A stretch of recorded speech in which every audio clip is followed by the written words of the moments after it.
Hot food. We sit down to eat and the potato's a bit hot. So I only put a little bit on my fork and I blow till it's cool, just cool, then into the mouth. Nice. And there's my brother, he's doing the same. Till it's cool, just cool, into the mouth.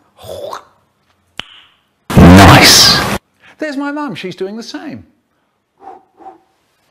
Till it's cool, just cool, into the mouth. Nice.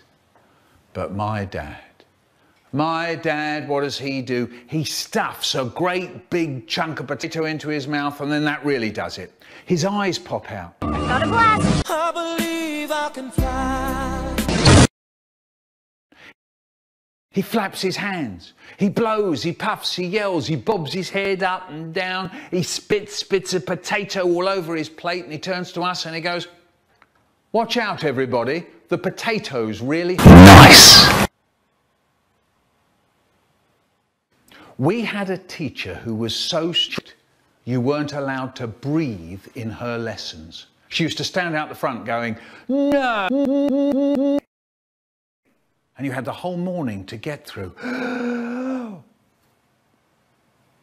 The weak ones just used to keel over and you'd hear them going down behind you. Kaboom, kaboom, kaboom, kaboom, kaboom, kaboom, kaboom, kaboom, kaboom. And there was always a whiny kid going, "Meh, can I go out and do some breathing?" And she'd say, "No, you've got all playtime to do it in. Oh, go on, man, go on." Do you know, at the beginning of the week, there were 48 kids in my class. At the end of the week, there were only 48.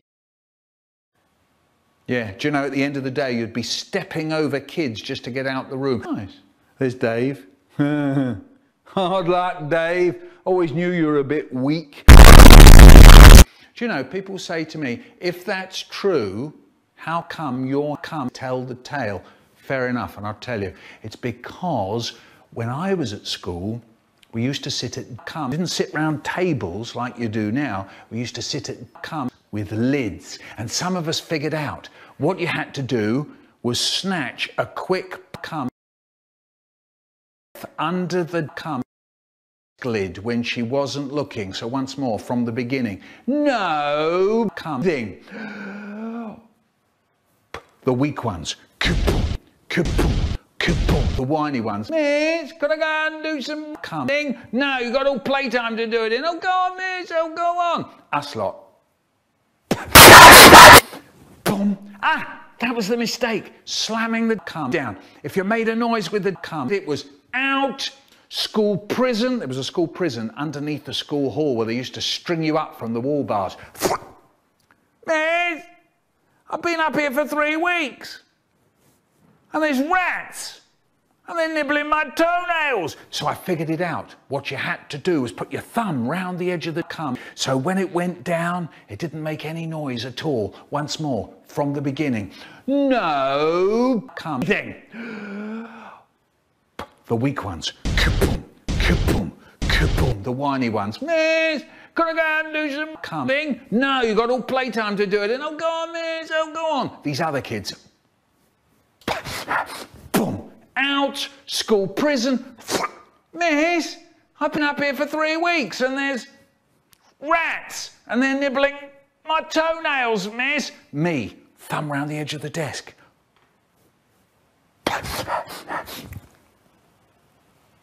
No noise at all. Survival.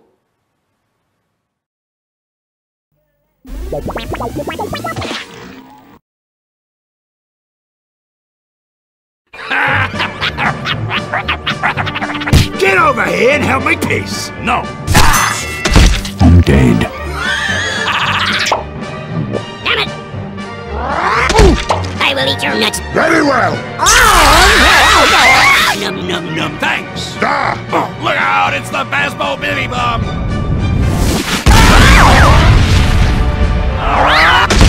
Oh my God! Fuck's If God had wanted you to live, he... I am dead. Not big surprise. Incoming!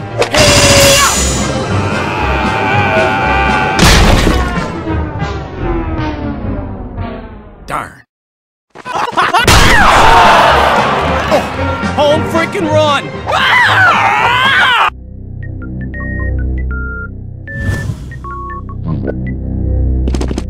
Hey, Lewis.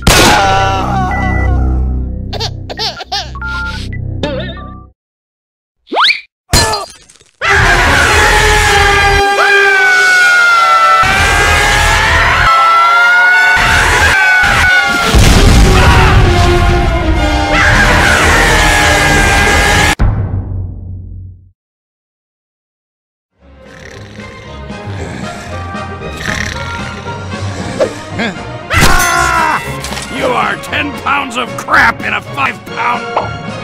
Oh, you know what would hit the spot? Crap! Oh, delicious! Thankfully, I already don't remember. Scout, I will slap the crap out of your mouth. Oh!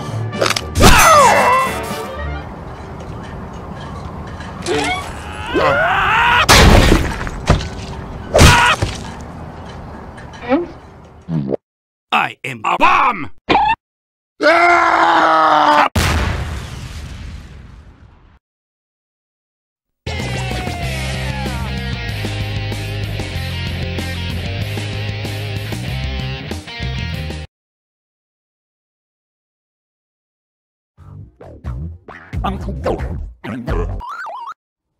Uncle Gob and the Shed Dread. Hi, my name's Michael Rosen and I've written a book called Uncle Rosen and the Dread Shed with Wonderful pictures. by a man called ident. It's all about a boy called Uncle Rosen and his great friend called Uncle Crackersnacker. Now Malcolm lives with his mum and Uncle Crackersnacker, and Uncle Cracker is horrible. So this makes him so angry that him and Crackersnacker decide to plot against Uncle Mum. They want to confusel and bamboozle. Yes! And whoa, what does Uncle Gob want to do with Malcolm? He wants to put him in the Drell Shed. The stupidest thing I have ever done happened in France. We were going to have a picnic, so we were Driving along the road. in our little yellow box. If you lean on it, the walls are so thin, your hand goes straight through the side of the car. We stop, we get out, we spread the sheet, we unload the boxes and bags and boxes, bags and boxes, bottles. We sit down and it's... What's that? What on earth could smell like that? A dead dad. We sit down and it's... wasps, hundreds of them. Okay, everyone. Back in the car, drive on. In the end, we got to this perfect place. Dug the car up a little slope, laid everything on the ground, sat down. Eddie, do you want some chicken? No. Eddie, do you want some crisps? No. A drink? No. So Eddie, who was 3 years old at the time, walked off to the car and got into the back seat. He looked out the window and called out, "Look at me! I'm in the car!" Joe starts giggling back at Eddie. "Look at Eddie, Dad," says Joe. "Turn round, Joe. Don't take any notice of it. It only encourages him. Turn round. Then Eddie shouted out at us, Look at me! "I'm driving!" And Joe says, "Look at Eddie, Dad. He's driving." I say, Turn round, Joe. "Turn round." "Dad, the car's moving." I said, Don't be silly, Joe. And I turned round to look at the car. car. He was right. The car was moving towards the road with Eddie at the wheel. He's screaming, "The car's moving! The car's moving!" Now, on the roof of the car is a tray of peaches. So Joe is calling out, "Dad, look at the peaches! The peaches peaches are flying off the roof of the car. And I'm saying, never mind the peaches. Now, I know that what we've got coming up next is the road. So I think it'll be flatter there. The car will slow down. I'll be able to stop the car. We get to the road. The car doesn't slow down. I am not able to stop the car. We are now heading For a 12-foot ditch. If you were a sensible, intelligent person at this moment, you might perhaps go over to the car, open the door, close the door, and wave goodbye to Eddie. At least Michael Rosen would be safe. What I did was try to stop Eddie from getting out of the car. The car nosedives down the ditch with Eddie screaming out the window, "The car's moving!" Bam! Dead. Stand by. Ka-flump. Stand by for the dive bomb. Whee! Great. Stand by for dive bomb. Whee! Ka-flump. Yahoo! Red Devil! Bam! Onto the floor. Dead. My light fitting has just fallen out of my ceiling. What's going on? I've never heard anything like it. What have you got in there? A herd of elephants. Then, all quiet, he said. I shall tell your mother and father about this, don't you worry, sonny. You'll see. He went indoors. I dashed back to the front room. They were lying about all over the floor, panting and giggling. Yeah! That was the man from downstairs. He says we've bust his light or something. Blimey, one of them says. You're in trouble. Yeah. Rose is in trouble, they said, and they Got up off the floor and dashed out the house. You can bet they didn't hang about or anything.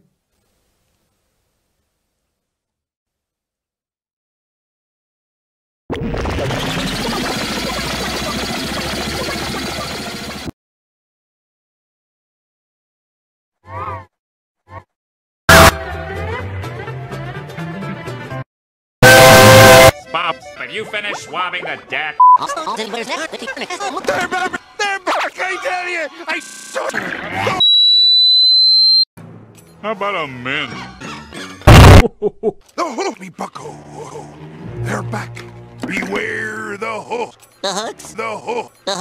Aye, the hook. They dangle down and draw you close with their pleasing shapes and their beguiling colours.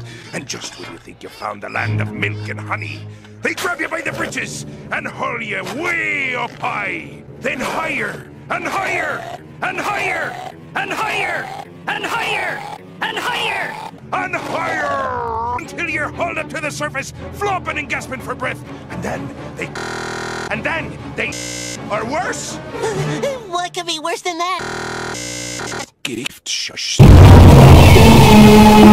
let it get me, Mr. Krabs. There, boy. They won't get you. Not as long as you listen to old Mr. Roy Campbell. Now get back to the kitchen. Time is money. Aye, Mr. Colonel. What's wrong? Snake! Snake!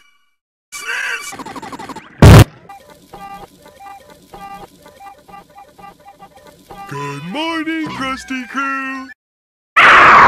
Hey, Pat. Hey, Crick. Guess what? The cook's in town. Come on, go. I can't leave now. I'm working. It's not leaving. You're just taking a break. I thought you said break. No, say break. The good crabs is jump and none. Patrick, you're fired.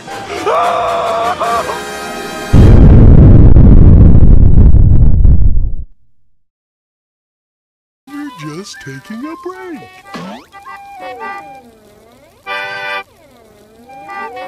I can't leave now. I'm working. Leave now. Going to the garden. If we're underwater, how can there be a... Shut up. There it is, SpongeBob. The carnival is back in town. Where is everybody? Oh no, it was like here earlier.